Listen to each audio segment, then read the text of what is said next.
Les vases du Cé, tome 5, Jamais loin de toi, suite. Lundi 27 octobre 2014. Après plus de 24 heures de vol, Éléonore et François étaient arrivés le 24 octobre à Séoul, où avait lieu le congrès mondial de médecine interne, du vendredi 24 au mardi 28. Les enfants, eux, avaient décollé pour la réunion avec leurs grands-parents maternels le 18 au soir et profitaient du soleil de l'île pour leurs vacances de Toussaint. Leurs parents les rejoindraient après la fin du congrès. Le Convention and Exhibition Center, où avait lieu le congrès, se trouvait dans le quartier de Gangnam. Un quartier moderne et plutôt chic, avec de nombreux restaurants, des boutiques et bien sûr de nombreux buildings avec des bureaux. Le couple avait laissé ses valises à l'hôtel intercontinental tout proche et était arrivé à 11 heures le premier jour du congrès. À la fin de la journée, ils avaient exploré le quartier situé au sud de Séoul et avaient commencé par le temple bouddhiste de Bongunsa, tout proche de leur hôtel. Bien qu'intégré dans le quartier moderne de Gangnam, il était inclus dans un écrin de verdure et sur une petite colline. Ce temple, avec sa grande statue de Bouddha qui se reflétait sur le sol, mixait le côté traditionnel du bouddhisme et des bâtiments avec celui de la modernité, à proximité des grands buildings du quartier. Il offrait en outre de jolis points de vue sur Séoul du fait de sa configuration à flanc de colline. Ils avaient prolongé leur visite par le Coex Mall, situé juste à côté. Cet immense complexe contenait des boutiques et des restaurants sur plusieurs étages. Ils n'étaient ni l'un ni l'autre fans de shopping, mais c'était l'occasion de découvrir un des lieux caractéristiques qu'il abrite, la librairie Starfield, connue pour ses immenses murs de livres, très impressionnants et très photogéniques. Ils se contentèrent ensuite de déambuler dans le quartier dans la soirée et d'y dîner, profitant à la sortie des bâtiments illuminés. Ils avaient besoin de repos avant la journée du lendemain. À l'issue de leur seconde journée de congrès, ils avaient pris le métro pour se rendre dans la partie nord de Séoul et visiter le palais de Gyeongbokgung, parfois nommé le palais Gyeongbok, l'un des 5 palais royaux de Séoul. Celui-ci avait la particularité d'être le principal palais de la dynastie Joseon et édifié selon les règles du confucianisme. Ce palais était un incontournable lors d'une visite de Séoul, car il regroupait des éléments notables sur l'histoire de la Corée du Sud. Le site était grand, et ils s'y promenèrent pendant 1 heure ou 2, passant dans de grandes cours intérieures et extérieures, mais aussi dans de petites allées bordées de bâtiments abritant entre autres les logements des membres de la famille royale, des pavillons, des lacs, des jardins avec de jolies couleurs à l'automne. Son entrée principale, la porte Gwanghwamun, était particulièrement belle et imposante. Ils avaient découvert lors de cette visite la manière dont les Coréens pratiquaient le tourisme, à savoir louer des costumes d'époque et faire de nombreux selfies et photos un peu partout dans le palais. Quelques rues plus loin, ils trouvèrent le temple de Jogye-sa, un temple bouddhiste fondé au début du XXe siècle. Et il est le siège de l'ordre Jogye. Sa situation dans le centre-ville, comme celui qu'ils avaient vu la veille, constituait une exception, car la plupart des temples en Corée sont davantage situés dans les montagnes. Il y avait de nombreuses lanternes colorées accrochées dans les airs. Ils avaient appris que ces lanternes représentaient des vœux. Dans la cour se dressait un grand pin, vieux de près de 500 ans, et dans le pavillon principal, les habitants pratiquaient la méditation. Ils s'étaient joints à eux pendant une demi-heure avant de rentrer à leur hôtel pour dîner. Le dimanche, en fin d'après-midi, ils avaient poursuivi leur exploration de la ville. Ils avaient découvert que le nouvel hôtel de ville était près de leur hôtel. En métro, ils s'étaient rendus jusqu'à la grande place piétonne au centre de l'avenue Sejongdae-ro, avec sa grande statue du roi Sejong le Grand, roi de Corée, à l'origine des sons qui constituent désormais l'alphabet coréen, le Hangul. Ils avaient ensuite flâné jusqu'au petit canal longé par la rue Chonggyecheon, un lieu dédié à la promenade dans un environnement constitué d'eau et de verdure par endroits. Leur balade les avait menés au Gwanghwamun Market, un grand marché couvert comportant de nombreuses boutiques, ainsi que des petits restaurants dans de petits bâtiments ou directement dans les allées du marché. Les Coréens y mangeaient sur le pouce. Ils en avaient fait autant et avaient surtout déambulé dans ce marché qui ne fermait qu'à 23 heures, l'occasion de se plonger dans ce pan de la culture coréenne et de découvrir aussi des produits de toutes sortes, que ce soit alimentaires ou autres. Ils avaient prolongé leur promenade le long de l'avenue Jongno, bordée de magasins, passant à côté de la porte Hunjinmun, la grande porte de l'est de Séoul datant du XIVe siècle. Le lundi était l'avant-dernier jour du congrès et aussi celui du gala. Ils firent néanmoins un petit tour jusqu'au Dongdaemun Design Plaza, communément appelé DDP, un bâtiment d'architecture moderne. Ce bâtiment était en fait un complexe abritant des bureaux, des salles de conférences et d'exposition, mais également un musée du design. Ils se promenèrent autour et même en dessous, car sa forme particulière faisait qu'il abritait quelques passages couverts. Ils y trouvèrent en libre accès 2 pianos, un jaune et un de toutes les couleurs, tranchant avec le gris du bâtiment et ses nombreux quadrillages. Ils ne purent résister à la tentation. François s'installa à l'un des pianos et se mit à jouer pour accompagner Éléonore sur une chanson bien française, l'hymne à l'amour. Comme d'habitude, ils étaient dans leur bulle, sans se préoccuper des gens qui s'arrêtaient autour pour les écouter. Ce n'est que lorsqu'ils s'arrêtèrent et que les applaudissements retentirent qu'ils se rendirent compte des dizaines de personnes qui les entouraient, dont certaines assistaient au congrès et avaient eu la même idée qu'eux, de venir à cet endroit. Ces derniers réclamèrent une autre chanson. Éléonore demanda à François s'il se souvenait de la chanson d'Esmeralda dans Notre-Dame de Paris. Elle savait que les Coréens adoraient cette comédie musicale qui avait d'ailleurs été traduite en coréen et jouée à Séoul. Il s'en souvenait parfaitement. Elle l'avait chantée pour lui la veille de leur mariage. Il joua l'intro et Éléonore commença à chanter « Vivre », le regard tourné vers l'amour de sa vie. Les dernières paroles résonnaient en lui. Aimer jusqu'à en mourir d'amour. Elle avait montré qu'elle en était capable, quand elle avait cru qu'il ne l'aimait plus, pire qu'il ne l'avait jamais aimée. Julia avait réussi à la pousser au suicide pour se venger de lui, parce qu'il avait justement choisi Éléonore et pas elle. Il n'aurait pas supporté de la perdre. Il avait déjà souffert lorsqu'elle avait été enlevée par Gianmarco et avait disparu pendant 15 longs jours, 15 jours où il n'avait plus été lui-même. Les applaudissements le sortirent de ses pensées. Ils se frayèrent un chemin parmi les personnes qui leur souriaient, tous deux enlacés, rendant leur sourire à ses admirateurs anonymes. Ils rentrèrent à leur hôtel pour se préparer. François, dès l'entrée dans la chambre, avait serré convulsivement sa femme dans ses bras, comme si elle risquait de lui échapper. Éléonore plongea son regard dans le sien. « Moi aussi je t'aime », lui dit-elle en réponse à ce que les yeux bleus avaient exprimé. « Je ne peux pas m'empêcher de repenser aux dernières paroles de la chanson de Notre-Dame de Paris que tu as voulu chanter. Elle m'a renvoyée à ce jour où tu as voulu mourir. » Elle déposa un baiser sur ses lèvres. « C'est du passé. Je t'aime. Tu m'aimes. C'est tout ce qui compte. Ne t'inquiète pas, tout va bien. Je ne peux pas m'empêcher de m'inquiéter pour toi, surtout quand je suis loin de toi. Décidément, vous êtes deux à vous inquiéter. Ma mère m'a avoué, lorsque nous étions à Lyon, qu'elle était inquiète aussi, parce que Julia était vraisemblablement sortie de prison depuis plus de 2 ans. Ne me parle pas de cette folle. Rien que d'y penser, j'en ai froid dans le dos. Logiquement, elle a dû suivre une thérapie, et elle doit être passée à autre chose. Enfin, je l'espère. En tout cas, nous devons vivre sans penser à elle. » Il la prit dans ses bras et l'embrassa fougueusement, lui répétant qu'il l'aimait comme un fou, avant de la renverser sur le lit pour la couvrir de baisers et de caresses, auxquels elle répondit avec la même ardeur.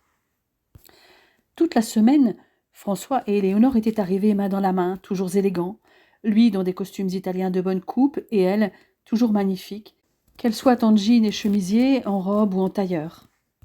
Quand ils apparurent dans la salle de réception le soir du gala, François en smoking et Éléonore en robe bustier longue drapée d'un rose très pâle, en jersey stretch microcristal avec un décolleté souligné de strass, tous les regards se tournèrent vers eux.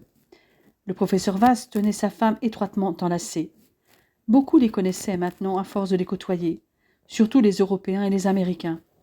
Les Asiatiques, pour la plupart, les découvraient. Ils partagèrent la table de confrères et consoeurs de différentes nationalités. Il y avait 3 femmes, dont Éléonore autour de la table. En face d'elle se trouvait en effet une interniste italienne et une américaine. À côté d'Éléonore était assis un confrère japonais. Il y avait aussi un Coréen, un Russe, un Brésilien et un Canadien anglophone. La jeune femme avait échangé avec la collègue italienne de François dans sa langue, et elle en avait fait autant avec son collègue brésilien, avant d'utiliser l'anglais ensuite. Pendant le repas, le confrère japonais, très courtoisement, posa une question à Éléonore. « Madame Vasse, connaissez-vous le Japon ?»« Un peu. J'y ai séjourné, il y a longtemps maintenant. C'était en avril 1992. »« Dans quelle ville avez-vous séjourné ?»« J'ai passé 2 jours à Tokyo, 2 jours à Yokohama et une seule journée à Nagoya. Mais pour tout vous dire, je n'ai pas vu grand-chose du pays et de ses villes. J'y étais pour le travail. »« Et moi, je suis sûre de vous avoir déjà vu à Tokyo. Si je puis me permettre, vous avez dit que vous y étiez pour le travail. Mais quel travail ? » ?»« À l'époque, j'étais danseuse professionnelle. »« J'en étais certain. C'est au concert de Prince à Tokyo que je vous ai vu, le tout premier concert de sa tournée. Mais vous n'étiez pas blonde. »« Exact. Prince avait presque toujours des danseuses brunes, donc je portais une perruque brune. Il faut être très physionomiste pour me reconnaître. » Les discussions prirent de ce fait un autre tournant pendant quelques minutes. Le confrère coréen s'enquit à son tour de leur avis sur Séoul et la Corée. Le couple évoqua les endroits qu'ils avaient découverts. Éléonore exprima son regret de ne pas en avoir vu plus. « J'aurais aimé aller jusqu'à la zone démilitarisée entre les deux Corées, afin d'en découvrir quelques lieux singuliers et symboliques, comme la gare abandonnée de Dorasan, l'un des tunnels d'infiltration creusés par les Nord-Coréens dans le but d'envahir la Corée du Sud. » Mais François, comme Éléonore, s'adaptait à beaucoup de sujets de conversation. Mais ce qui frappa les convives était la manière dont ils se regardaient tous les deux. Quand l'orchestre commença à jouer, les Vasses furent parmi les premiers sur la piste. Ils dansèrent une valse sur If I Ain't Got You, qui suscita l'enthousiasme de leur tablé, un foxtrot sur Can't Take My Eyes Off You, qui évoqua à beaucoup Fred Astaire et Ginger Rogers, un cha-cha-cha sur Mercy, un tango sur Rehab et une rumba sur Smooth Operator. Vers 1 heure du matin, ils prirent congé pour se reposer avant la journée du lendemain, la dernière du congrès, mais aussi celle où ils allaient reprendre un vol de retour très long.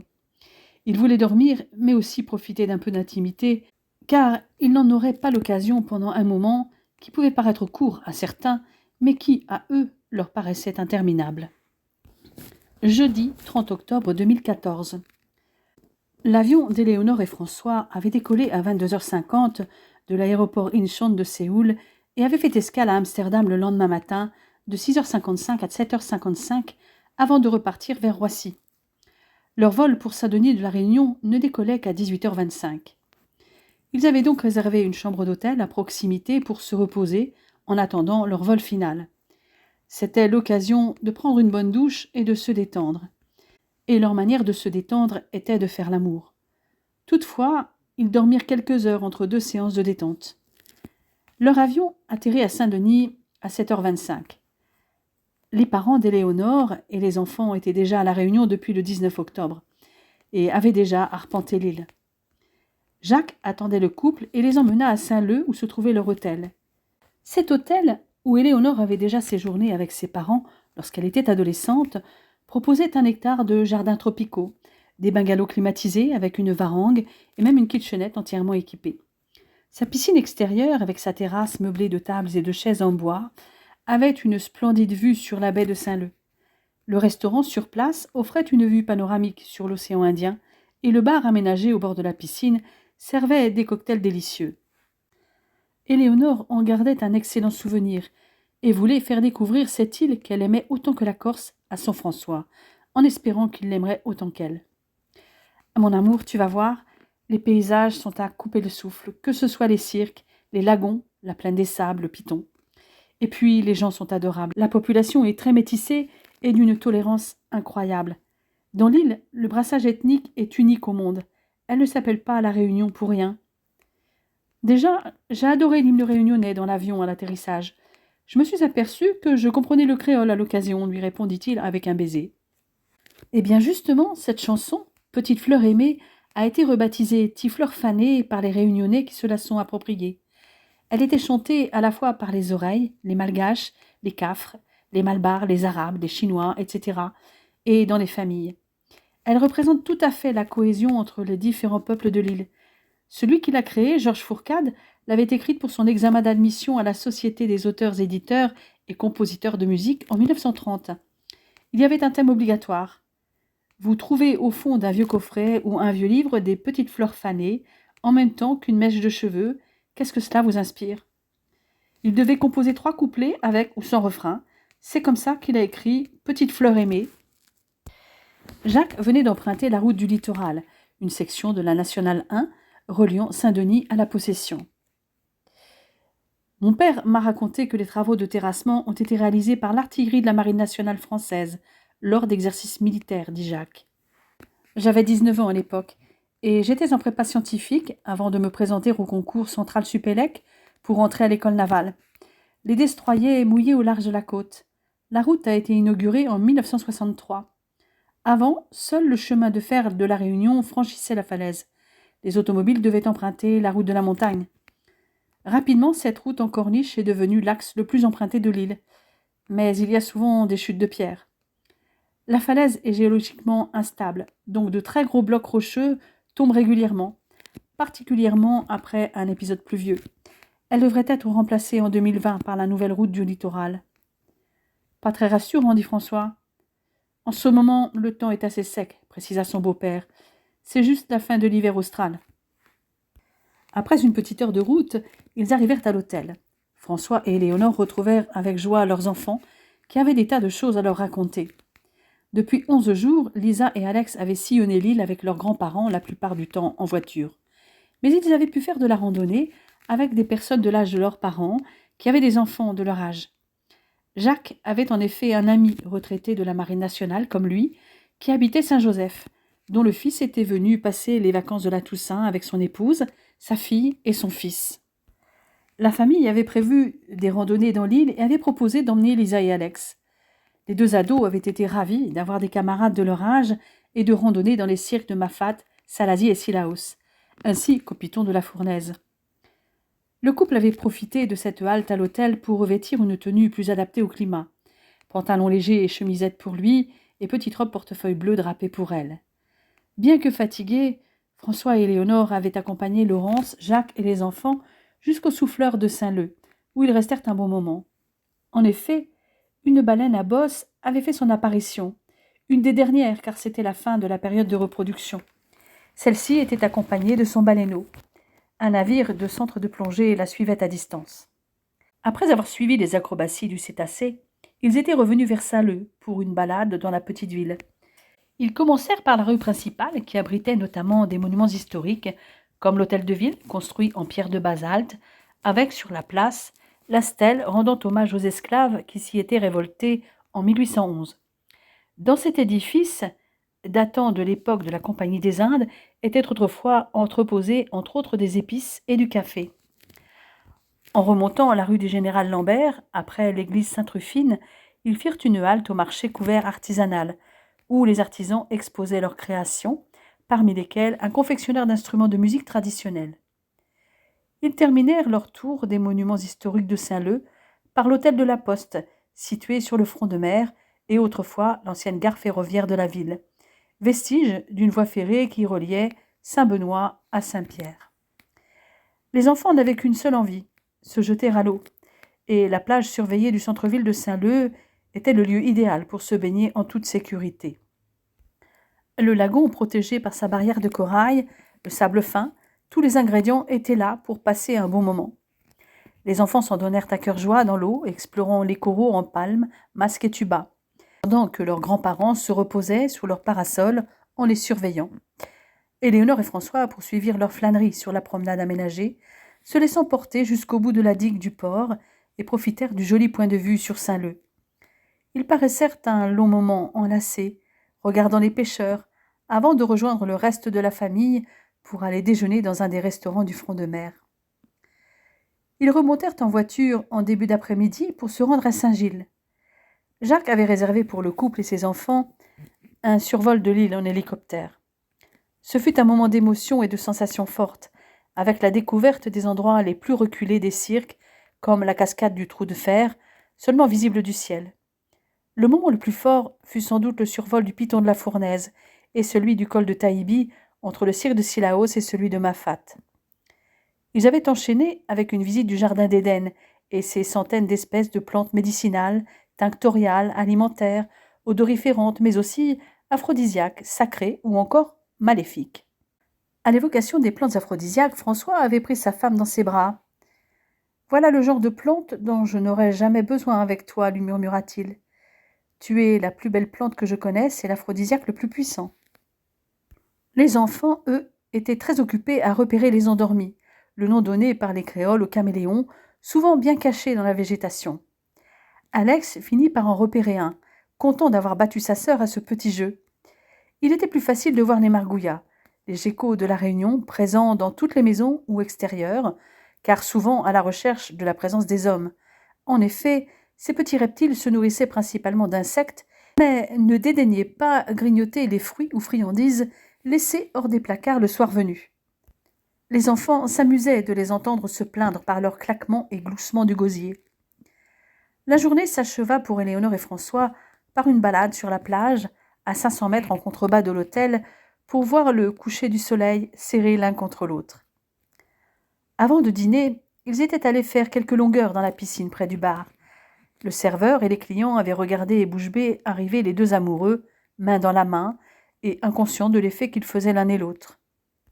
François s'aperçut des regards d'envie posés sur sa femme lorsqu'elle ôta son paréo violet et apparut en bikini de la même couleur. Il s'y était habitué, comme Éléonore s'y était accoutumée, au regard langoureux des femmes qui reluquaient son mari, tant que ses admirateurs et admiratrices restaient à bonne distance. Tous deux évitèrent d'être trop tactiles l'un envers l'autre, car ils connaissaient l'effet instantané que produisait le moindre contact entre eux, surtout visible chez François. À la sortie de l'eau, ils s'étaient d'ailleurs installés sur les transats les plus à l'écart. Ils avaient rapproché leurs deux chaises longues pour être les plus proches possibles l'un de l'autre. Par précaution, François se mit en décubitus ventral. Il avait eu raison, car dès qu'il effleura le visage de sa femme et lui entrouvrit les lèvres pour un long baiser, il sentit l'onde de chaleur habituelle l'envahir. « Chérie, je vois à tes yeux que ton aphrodisiaque fait rapidement effet, se moqua Éléonore. En sorceleuse, rétorqua-t-il, en laissant glisser une main le long du bras de sa femme, avant de la poser au creux de sa taille et en explorant de nouveau sa bouche. Ils continuèrent à s'agacer mutuellement pendant un moment, jusqu'à atteindre l'orgasme sans que quiconque s'en aperçoive. François renfila son short et Éléonore son paréo, quand Jacques et Laurence arrivèrent. Il les avait rejoints au bar où ils avaient testé un premier cocktail, avant d'aller se changer pour le dîner. Le serveur, qui avait l'habitude de servir les Ducet et leurs petits-enfants, fit la connaissance du couple et remarqua la ressemblance frappante entre Lisa et sa mère, comme celle d'Alex avec son père. Il leur en fit d'ailleurs part avec un regard très admiratif vers Éléonore, juste vêtue de sa courte robe portefeuille qui mettait en valeur sa silhouette irréprochable. Elle avait glissé une fleur de frangipanier derrière son oreille gauche, signalant que son cœur était pris, ce qui était évident quand elle contemplait son séduisant mari. Les regards de ce dernier vers la jeune femme n'étaient pas moins éloquents. Néanmoins, tous deux se montraient souriants et sympathiques envers tous ceux à qui ils s'adressaient, comme le reste de la famille, ce qui n'était pas le cas de tous les touristes comme le couple put le constater ce soir-là. Les deux amoureux furent en effet outrés par l'attitude arrogante d'un couple de métropolitains au point d'en faire la remarque aux serveurs dont ils louèrent la patience. Le dit serveur fut aux petits soins avec eux et en fin de repas leur amena un rhum arrangé, leur demandant de deviner quels ingrédients il contenait. François et Éléonore s'appliquèrent pour retrouver quel était notamment le fruit, l'épice ou la plante ou le mélange qui avait macéré dans le rhum. Ce premier soir, c'est Éléonore qui, la première, devina la présence d'ananas et de vanille. Le serveur allait reproduire l'expérience chaque soir pendant leur séjour avec un nouveau rhum arrangé à chaque fois. Le couple retrouva enfin l'intimité de son bungalow vers 22 heures pour une nuit câline et réparatrice. Vendredi 31 octobre 2014. Il était 6 heures du matin et Éléonore était déjà réveillée.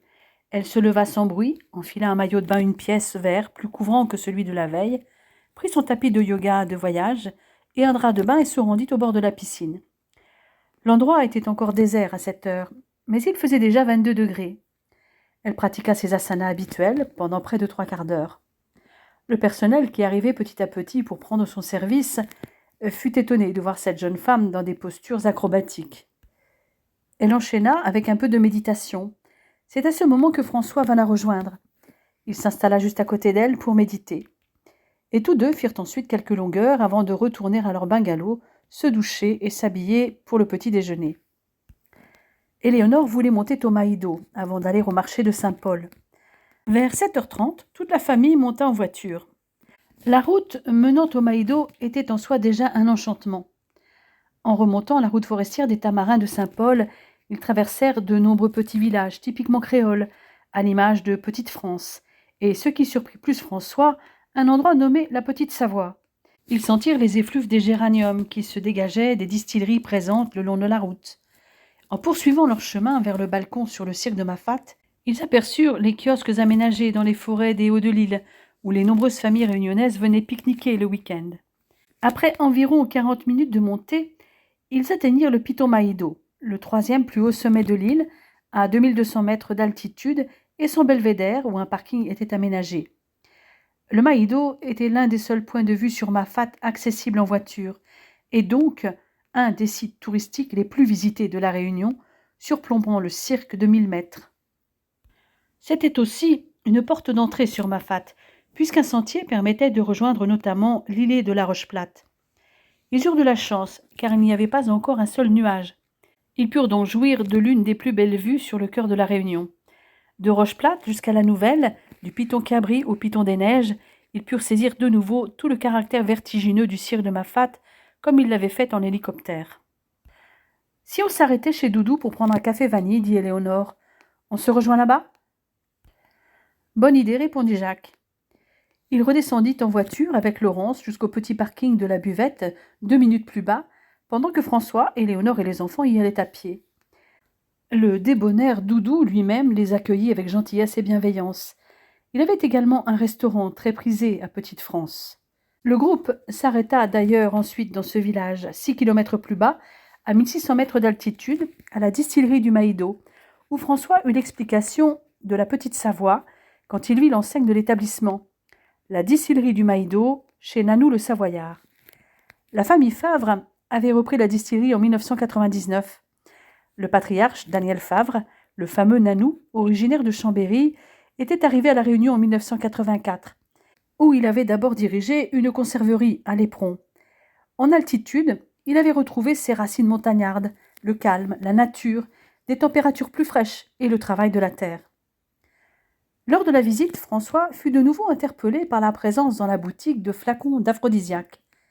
Éléonore avait l'explication. À l'IFSI, nous faisons venir un pharmacien pour parler aux étudiants des médecines douces et notamment la phytothérapie. Il m'a filé un article d'une anthropologue qui mène depuis près de 15 années des recherches dans la zone ouest de l'océan Indien, notamment dans les Mascareignes. Un article consacré à l'usage des filtres d'amour et les plantes aphrodisiaques dans la société réunionnaise.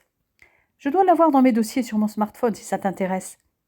Mais tu dois savoir que dans la société réunionnaise, des sentiments qui durent ou paraissent trop ouvertement exprimés sont susceptibles d'être interprétés comme la manifestation d'un sortilège. Tu vois, quand je te dis que tu m'as ensorcelé. En tout cas, je ne t'ai jamais fait absorber de sang menstruel ou de l'eau de ma toilette intime dans une boisson pour t'attacher à moi. Pour les femmes, les plantes de l'amour sont la plupart du temps caractérisées par leur parenté avec le sang des femmes. Absorber le sang de l'autre, réellement ou symboliquement, c'est incorporer une partie de sa substance, devenir l'autre, ce qui explique l'attirance qui doit en découler. Je n'ai jamais ajouté en douce un peu de mon sang dans ton thé ou ta nourriture, ni mis dans ta poche un morceau de bois de mamselle. Encore heureux, dit-il en riant. Qu'est-ce que tu appelles le bois de mamselle ? C'est une plante qu'on trouve ici et sur l'île Maurice, dont on utilise les feuilles en infusion pour rendre les règles moins douloureuses. Si on a l'occasion d'en voir, je te la montrerai. J'imagine que c'est le lien avec le sang menstruel qui fait qu'on l'utilise pour rendre un homme amoureux ou le garder près de soi. Bien vu, chérie. Le jour où tu me verras prendre un petit morceau de toile noire de la longueur de ton sexe en érection, récupérer dessus un peu de ton sang ou de ton sperme, puis faire 7 nœuds sur ce tissu avant de prendre un petit couteau de poche et le refermer sur le tissu avant de le jeter, tu pourras te poser des questions. Et ça servira à quoi ? À t'empêcher de me tromper. Mais comme je suis bonne joueuse, je vais t'indiquer le moyen de te désenvoûter. Tu devras aller au marché, aller voir une vendeuse, j'ai bien dit une vendeuse, demander un paquet de thym vert et à ce qu'on enlève le fil qui est autour et le séparer en 2 paquets. Tu devras prendre les 2 paquets et partir sans payer. Rien que ça. Et pourquoi tout ce micmac? Ce qu'une femme a fait, une autre va le défaire. En ce qui concerne le thym vert, à La Réunion, il est utilisé comme abortif et pour liquéfier le sang. En l'utilisant symboliquement, le sang ingurgité va se liquéfier. Et les 2 paquets signifient le retour à une unité corporelle. Et le non-paiement est une transgression qui contrecarre l'acte initial. Ça a l'air relativement simple. Et si pour partir sans payer, je fais du charme à la vendeuse, ça marche quand même? Aucune idée. Et les aphrodisiaques dans tout ça, insista François. Les hommes ont souvent voulu augmenter leur performance sexuelle depuis des siècles, notamment grâce aux propriétés des végétaux. À La Réunion, avec le métissage, se sont créées des représentations du corps, de la maladie et même du malheur propre à l'île. Tout comme ont émergé une langue, une culture spécifique, avec un rapport particulier à la nature. Les Malgaches ont apporté leur connaissance de la flore tropicale et de ses utilisations médicinales. Les Européens ont amené avec eux leur médecine villageoise, pas si éloignée de celle des Malgaches, et les Indiens leur connaissance des épices et la médecine ayurvédique reposant sur une théorie des humeurs comme les 2 autres. Les aphrodisiaques des tisaneurs sont concoctés à partir de l'association de plusieurs plantes, le plus souvent 3 ou multiples de 3. Pourquoi 3? Le chiffre 3 correspondrait à ce qui favorise ou optimise quelque chose alors que le 7 empêche, bloque. Et donc dans les aphrodisiaques que les tisaneurs concoctent, il y a des rafraîchissants pour fluidifier le sang, des échauffants pour leurs vertus tonifiantes et vasodilatatrices, et des végétaux aux propriétés euphorisantes, voire stupéfiantes. Ils combinent soit uniquement des plantes rafraîchissantes, soit une combinaison de rafraîchissants et d'échauffants, avec parfois un euphorisant ou un antistress. Et parmi ces plantes, il y en a que tu consommes tout le temps. À vrai dire, nous en consommons tous les 2 en quantité infime, ajouta Éléonore avec un petit sourire. Quoi? Nous buvons tous les 2 du thé de chai depuis des années. Nous en buvions avant de nous connaître. Et, eh bien, avant tout, le chai est un remède dans la médecine ayurvédique, car le mélange d'épices utilisé a des vertus anti-inflammatoires, antivirales, analgésiques et autres. Dedans, tu as un rafraîchissant comme le gingembre, des échauffants ou stimulants comme le thé noir, la cardamome et la cannelle, et tu peux aussi avoir un antistress dedans comme la muscade ou la badiane. Et moi qui pensais que tu étais mon seul aphrodisiaque, dit-il l'air faussement déçu. Mais je suis ton seul aphrodisiaque. Tu veux une preuve? Rappelle-toi, le jour où j'ai débarqué au Kosovo, ce qui s'est passé juste avant que je m'évanouisse dans tes bras.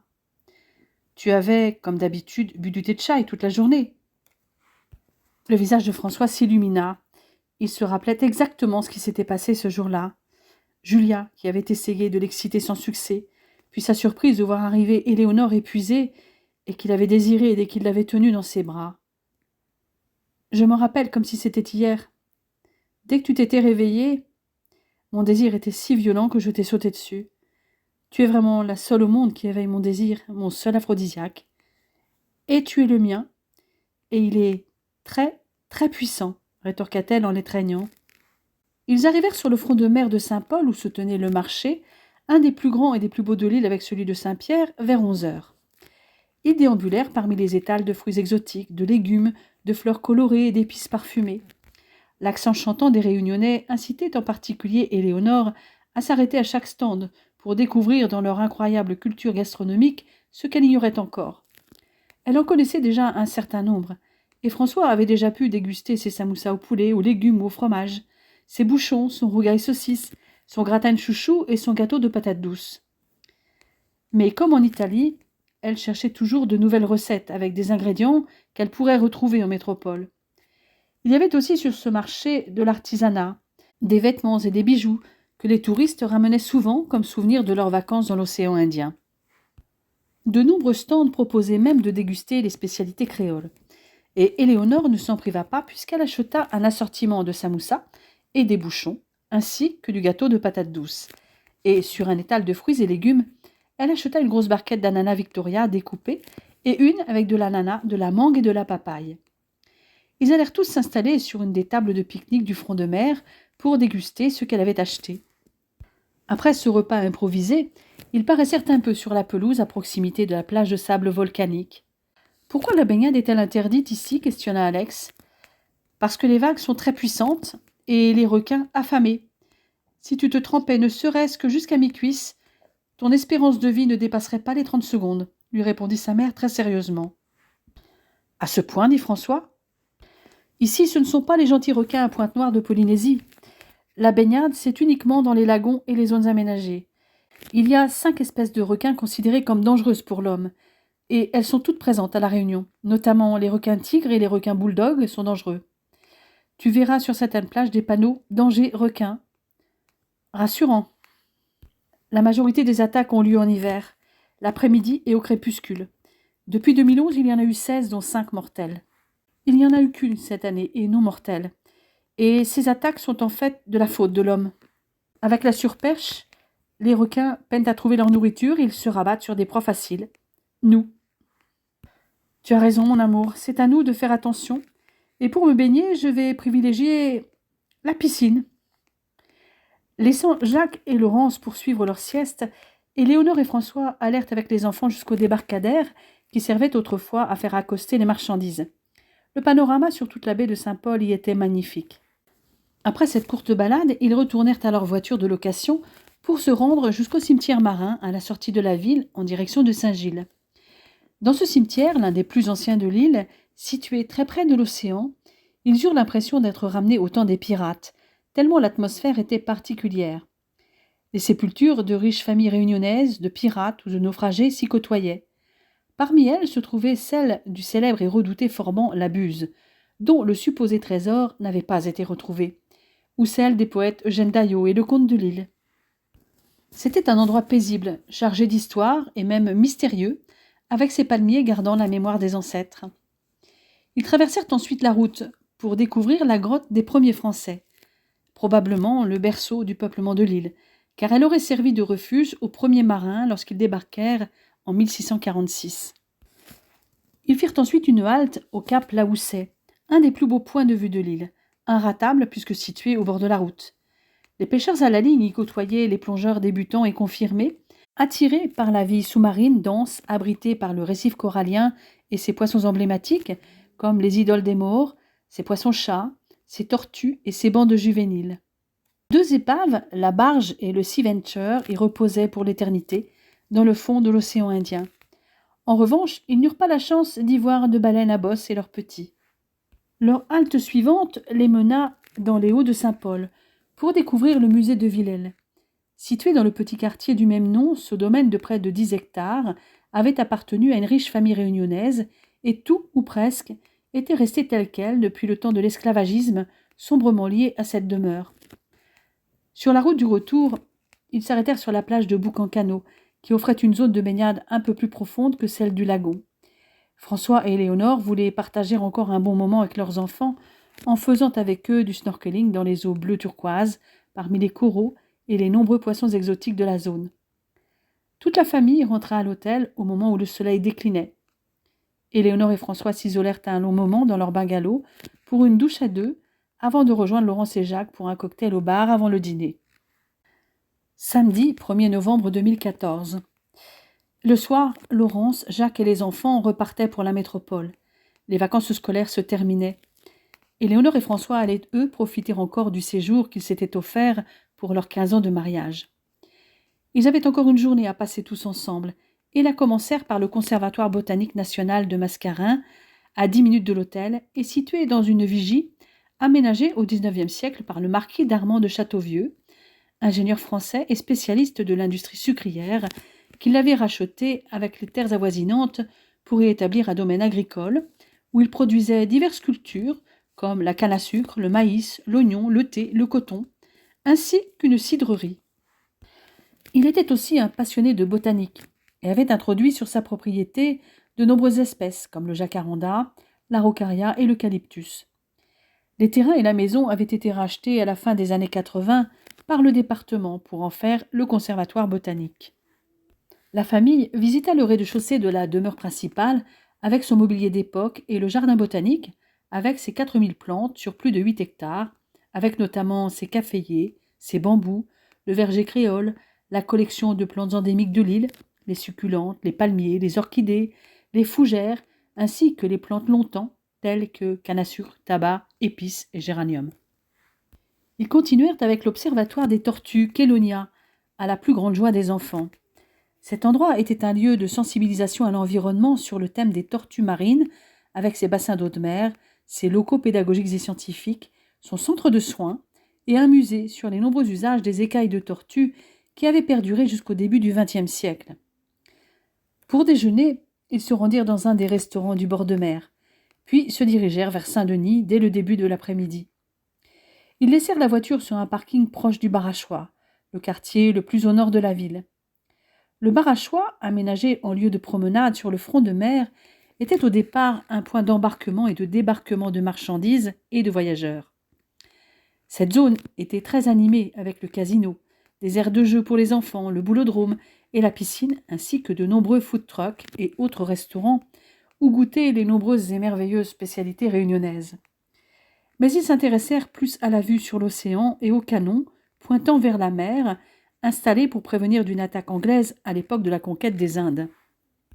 Après avoir parcouru 900 mètres, ils se retrouvèrent devant la cathédrale Saint-Denis, la seule de l'île, toute simple et toute blanche, dressée au milieu des arbres. En regardant son fronton en terre cuite de plus près, ils virent qu'il représentait le martyr de Saint-Denis, le tout premier évêque de Paris, le plus célèbre des saints céphalophores, et généralement représenté vivant, portant sa tête dans ses bras, et marchant ainsi jusqu'à sa sépulture. L'édifice était doté d'un clocher métallique, d'une fontaine ajoutée au milieu du XIXe siècle, et 4 statues représentaient les symboles de la marine, du commerce, de l'industrie et de l'agriculture. Un peu plus loin, au bout de l'avenue de la Victoire, une belle colonne surmontée d'une victoire ailée, tenant à bout de bras une couronne de laurier, élevée à la mémoire des disparus de la Première Guerre mondiale, se dressait fièrement devant l'hôtel de ville de Saint-Denis, un exemple unique en son genre à La Réunion d'architecture typique Napoléon III. La cour intérieure était magnifique, avec sa fontaine initialement prévue pour être placée devant la cathédrale. Mais la semi-nudité des statues avait finalement dérangé, lui donnant un autre destin. En empruntant la rue de la Compagnie, puis la rue Gasparin, ils parvinrent au Grand Marché, appelé aussi le marché malgache, ouvert jusqu'à 17 heures. Abrité par une belle halle en fonte, c'était vraiment l'endroit idéal pour prendre un bain de culture métissée et découvrir l'artisanat malgache. Statuettes en bois, nappes, paniers, chapeaux colorés, jeux de solitaire ou de domino. On y trouvait forcément son bonheur, que l'on recherche des souvenirs à rapporter ou juste à ancrer dans sa mémoire. Et bien sûr, ils y retrouvèrent les étals avec les plats traditionnels réunionnais, curry, rougail, samoussa, bonbons piment, bouchons, et bien sûr les fruits tropicaux de l'île et les sucreries, gâteaux à base de patates douces, beignets de bananes ou bonbons miel. La rue de Paris les mena au jardin de l'État, anciennement les jardins du roi, créés en 1767 pour servir de jardin d'acclimatation pour les plantes importées d'autres horizons, avant que des animaux soient introduits, en faisant le jardin colonial, le tout premier zoo de La Réunion. Rebaptisé Jardin de l'État lorsque La Réunion était devenue un département français en 1948, il était redevenu un jardin public, un lieu de promenade très agréable, autant qu'un jardin botanique exceptionnel. Il leur fallut une vingtaine de minutes pour rejoindre le parking et récupérer la voiture pour aller à l'aéroport. Éléonore et François dînèrent à la brasserie de l'aéroport Roland-Garros avec Laurence, Jacques et leurs enfants, afin de rester le plus longtemps possible avec eux jusqu'à leur embarquement.